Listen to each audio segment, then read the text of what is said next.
Mario Tennis Fever is just around the corner. I have the game pre-ordered and ready to go, ready to stream when it drops, and honestly, I am very excited. It's been a while since I played a brand new Mario experience, so I'm just very much looking forward to it. And look, the early reviews have got me even more intrigued, honestly. Critics are giving the game a lot of praise. Last time I checked, the game was in the high 70s on Metacritic, which for a sports Mario game, that is basically a total green flag for me. That is, the game is good to go, there's lots of fun to be had, and that's all I need. Fun to be had. Goofs and gaffs with a competent game is all I'm asking for, honestly. It seems at least critics are satisfied with the more party game type approach that Mario Tennis Fever apparently has.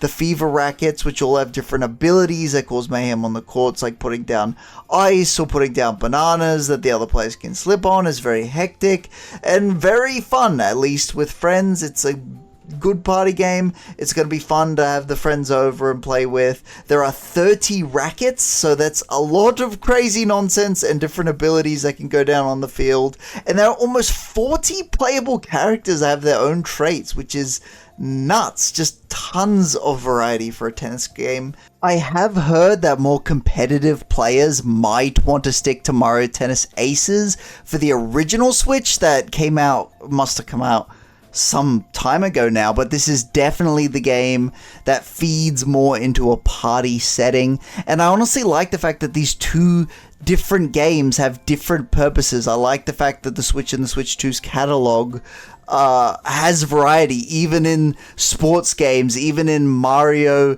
tennis games, however trivial that may seem.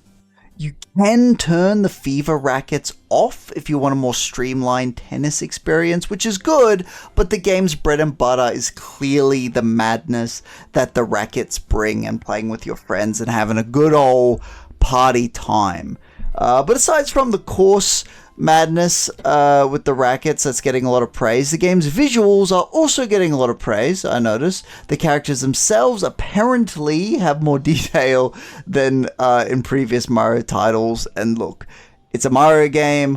All visual improvements are always going to be incremental, but hey, if it's enough that critics are talking about it, maybe it is one of the best looking Switch 2 games visually. Who knows? I have seen critics yapping about it more than I would have expected to, so maybe that is a very noticeable buff.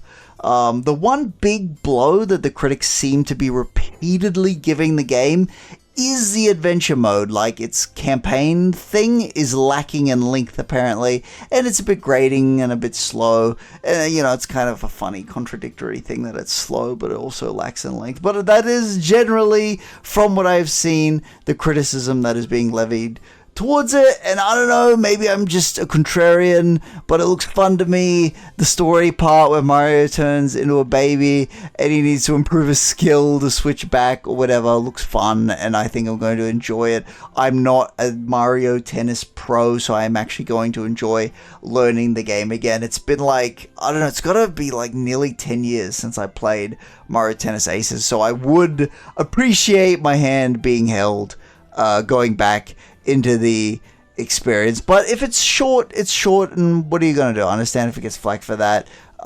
You'd expect a more lengthy campaign, especially from a Mario title and a $70 title, which is an $110 title in Australia.